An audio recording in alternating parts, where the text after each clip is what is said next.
show you how to play a 3-octave F sharp major arpeggio.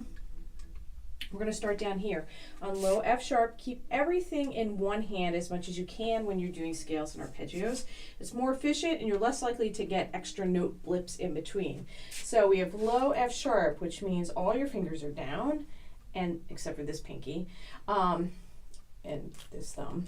And so your right hand C sharp key is right here. So then you have C sharp, A sharp, otherwise known as B flat, C sharp right here, F sharp in the front. Keep your fingers close. You're going to roll into this A sharp.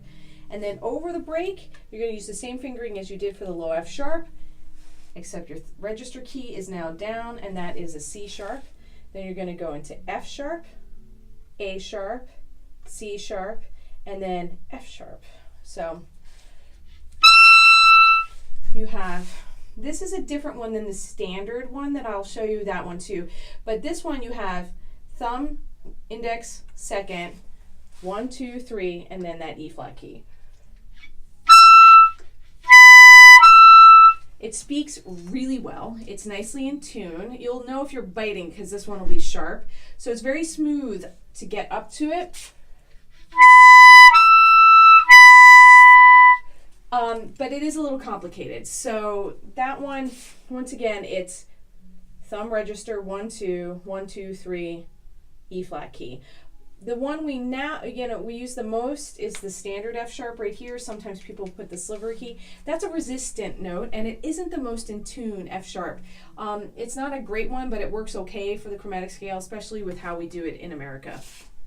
So we're coming down from this C sharp right here, your new C sharp, or your new F sharp, excuse me, your high F sharp, and then you're gonna just rotate into C sharp right here, 2, 3, 1, 2, no pinky. And then you have A sharp right here on the side. Okay, so it's like B flat. And then you're going to go into F sharp right here. And then you're going to have C sharp in this hand. And then A sharp, F sharp in the front, C sharp right here, A sharp, F sharp.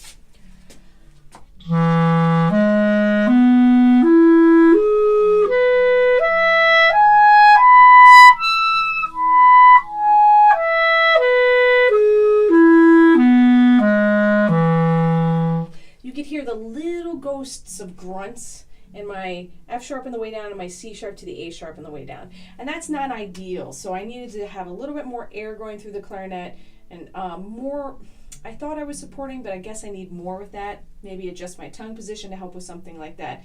So if you hear grunts like that when you're playing, problem solve them. Get them out of there. You don't want that. It detracts from your playing. Anyway, thank you for watching. If you have any questions or requests, please comment below, and don't forget to subscribe. Bye.